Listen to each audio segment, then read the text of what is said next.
summer. Hope to see her soon. The video gave Americans their public introduction to McCain as a prisoner of war. After 6 weeks of hospital care, he was thrown into a cell with 2 other prisoners who took care of him. In the spring of 1968, McCain was put into solitary confinement for 2 years. With his father's promotion to becoming the commander-in-chief of the Pacific Forces, the POW was offered an early release. But McCain refused the special treatment, citing the unofficial policy of the first man in is the first man out. He suffered greatly in solitary and was subjected to worse beatings than he had ever experienced in August.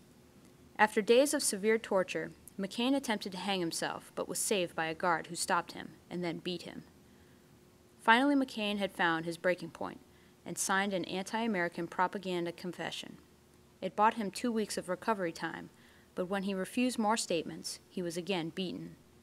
The confession broke John's spirit, as he would never truly forgive himself for signing it. Eventually, McCain was let out of solitary and was put in a group cell. He bonded with his fellow POWs, and they celebrated when they heard American aircraft bombing the city. In March of 1973, McCain's torment as a POW ended as he was finally released after 5.5 years of suffering. For his bravery, he earned the Bronze Star, the Silver Star, the Purple Heart, and the Distinguished Flying Cross. The nation tuned in as America's heroes were coming home. Lieutenant Commander John McCain reunited with his children and wife Carol with great joy. While they had been away, Carol was in a serious car accident that left her with severe injuries, needing 23 surgeries, resulting in her being 4 inches shorter and on crutches. She never mentioned it in her letters to John because she knew he already had enough to worry about. John, too, was physically hampered by his injuries and spent 9 months rehabbing to regain use of his leg and be able to fly again. In 1977, McCain was assigned a new job that kept him in the spotlight as he hosted important government and Navy people acting as a liaison between the two.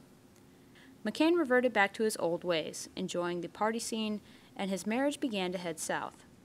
In April of 1979, the 42-year-old McCain met 24-year-old Cindy Hensley, a teacher from Arizona and an heiress to a beer distributing company. The two began an affair, and by the end of the year, the McCains had separated. I did things that I regret, and I will not go into those details except to say that some of my behavior was clearly inappropriate. In April of 1980, the divorce was finalized between Carol and John. The next month, McCain married Cindy. Despite the age difference between the lovebirds, they enjoyed one another's free spirit. After retiring from the Navy, McCain embarked on a new journey, running for Congress.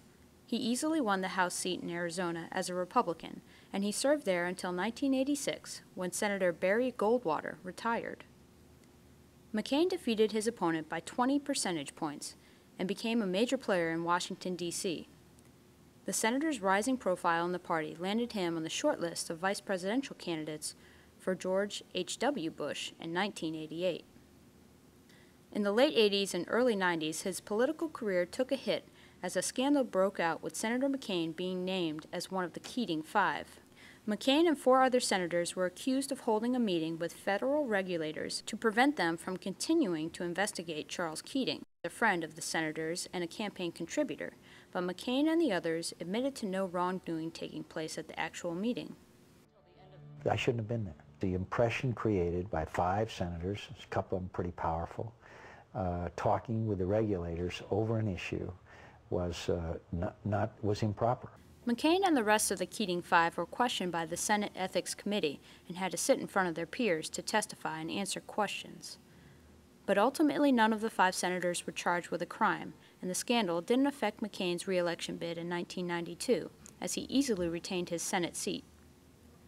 In the 90s, McCain was able to once again define himself as a nonconformist in the Senate, carving his own path and working with Democrats on a handful of issues.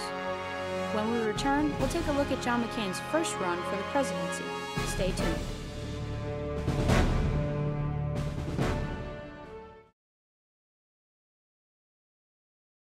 Time for a new cell phone? You can get one for free with select plans from KHP Electronics. Find the latest models and the best plans. We have phones and plans for everyone from AT&T to Sprint. Even upgrade your BlackBerry today.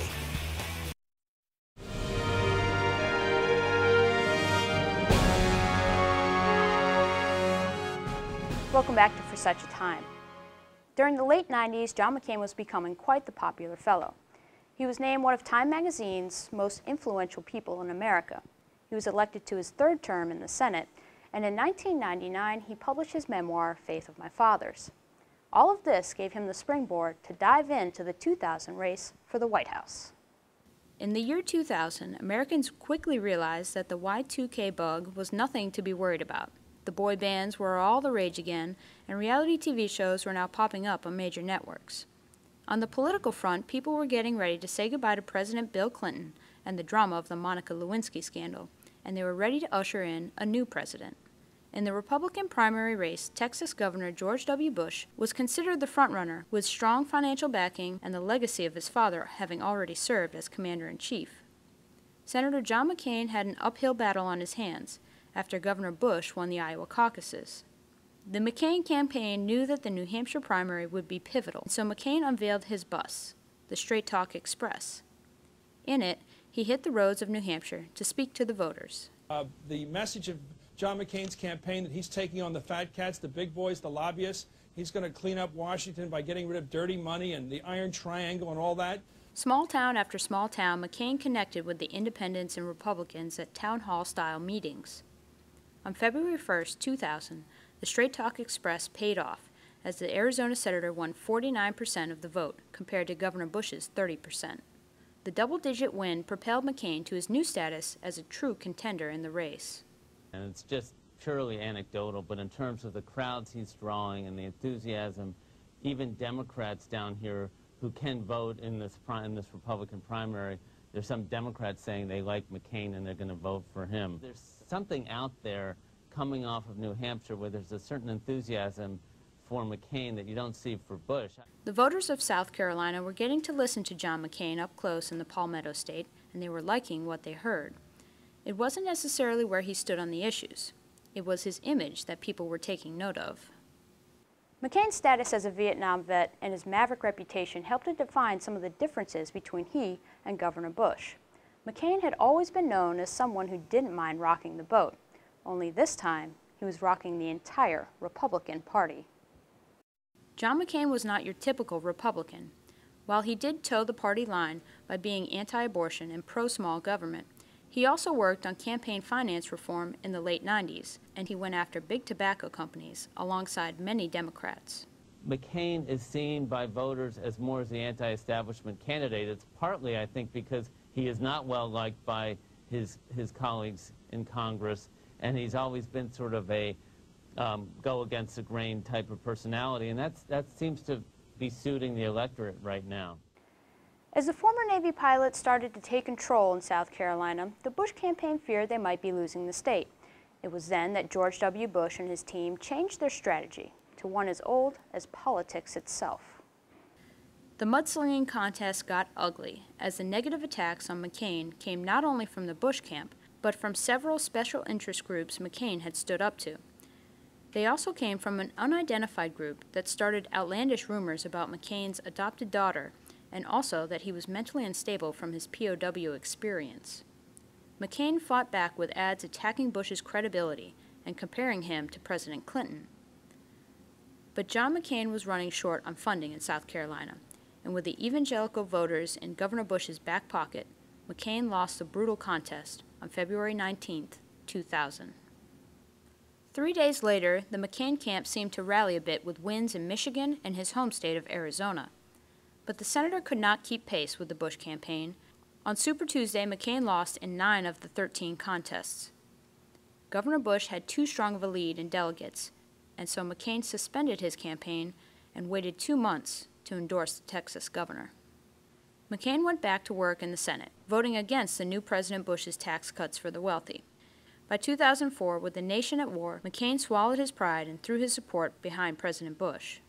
Now, I'm really popping off. But he worked like a dog to get Bush reelected. He's backed Bush in everything except Rumsfeld. Have you ever heard of other senators and congressmen backing Bush over 8 years? Find me, give me a name. So, but I do want to be that clear. experience. You voted for Bush in 2000. I voted for Bush in 2000 and 2004. Okay. And not only that, far more important than a vote, I campaigned everywhere in America for him. I enjoyed it. I campaigned with him. I did everything I could to get him elected and re-elected president. Next up, John McCain's final push to land the Republican nomination.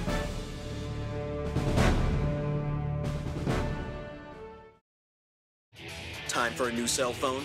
You can get one for free with select plans from KHP Electronics. Find the latest models and the best plans. We have phones and plans for everyone from AT&T to Sprint. Even upgrade your BlackBerry today.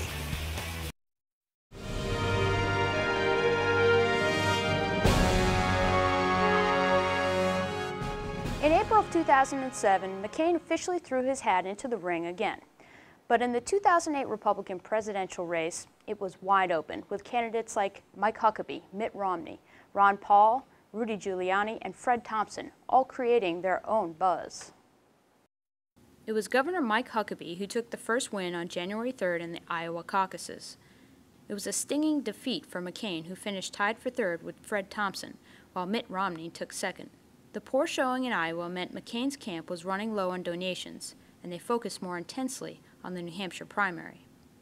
McCain succeeded in stealing a win from Romney and his regional advantage as former governor of Massachusetts, a border state. Senator McCain had a long history with the people of New Hampshire, and he connected with the large independent older voter base there. On January 8, 2008, McCain let it be known that Mac was back. My friends, you know, I'm past the age when I can claim the noun kid, no matter what adjective precedes it. But tonight, we sure showed them what a comeback looks like. As Senator McCain was celebrating his huge win in New Hampshire, he was also taking on friendly fire from conservative radio talk show host Rush Limbaugh. He was attacked for not being a true conservative. Senator McCain had a reputation for stepping across the aisle and working with Democrats on issues he felt strongly about. While this made him a champion of independent thinkers, it also made life more difficult for him in his own party. Despite the attacks from fellow Republicans on his status as a conservative, McCain stood strong on the war and kept his campaign looking forward. While Romney went on to win Michigan, the Republican Party now appeared as divided as it ever has been. The American people were also dealing with the issues of the war in Iraq, a struggling economy, gas prices continuing to rise above $3 per gallon, and the sinking approval rating of President George W. Bush. Some Republicans were looking for a different kind of leader for their party, someone who struck them as more open and honest and didn't have the typical political soundbite routine down. What they found was John McCain. In South Carolina, McCain's campaign returned to the scene of the crime, where he had suffered the bitter loss to George W. Bush in 2000. This time around, though, the voters pushed him over the top and gave him his second big win of the year 2008. Thank you, South Carolina, for bringing us across the finish line first in the South primary. Well, it took us a while, but what's 8 years among friends? A week later, on January 29th, McCain took a recognizable lead in the Republican race when he captured a win in the state of Florida. It was in Florida where Rudy Giuliani had put all his eggs in one basket and tried to swing the election his way. Giuliani finished a disappointing third, and he immediately threw his support behind the Arizona senator. But most importantly, my country will have a candidate